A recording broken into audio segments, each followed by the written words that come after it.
The day after the new year, during a family gathering, my aunt sneered at me as I worked overtime reviewing a proposal. "Why are you pretending to be so busy? It's not like we don't know you only make $3,000 a month. Real money makers are people like my daughter, a designer so successful she doesn't even have time to come home." I ignored her, but she directed her spoiled son to delete all my files while I was in the bathroom. My hands trembled with rage. "This proposal is due in 10 minutes. If I don't submit it, everything is ruined." She scoffed dismissively. "He's just a kid. What could he possibly know? Besides, your job isn't even worth much. If you lose the files, you lose them. Worst case, you get fired." I chuckled coldly but said nothing. She had no idea it was the proposal her daughter had spent an entire month working on, and I was the client who held her daughter's fate in my hands. Chapter 1. The day after the new year, my family of 3 visited Grandma's house for a gathering. I had just settled into my seat when I received a text from my cousin, Leslie Bolton. "Allison, I just sent my proposal to your email. Please review it, I'm begging you. Whether I keep my job or not depends entirely on this." Leslie worked in a design agency. Her company was struggling financially and planned to lay off employees. The company used the collaboration with us to make the staff compete. Whoever's proposal was selected would stay. A day before New Year's Eve, her colleagues had already submitted their proposals, but Leslie hadn't finished hers.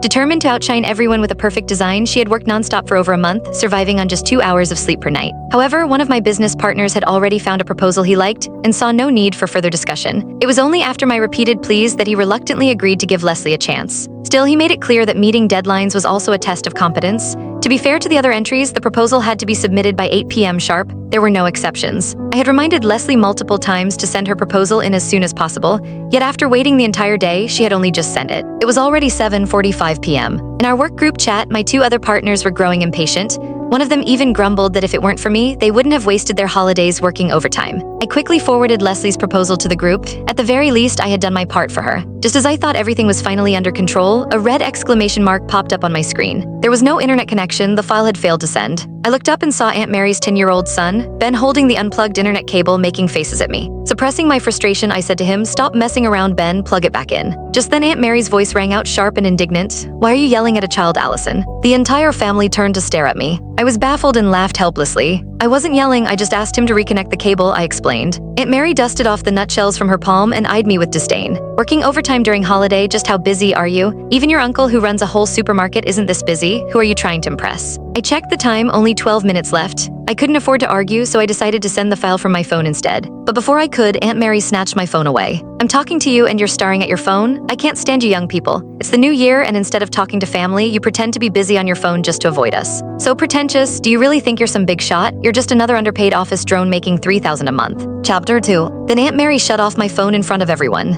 I let out a cold laugh. "This concerns Leslie's future, Aunt Mary." She burst into laughter. "Leslie is a top designer. What does her future have to do with a grunt worker like you?" Click the link on the homepage to watch the full follow-up for free.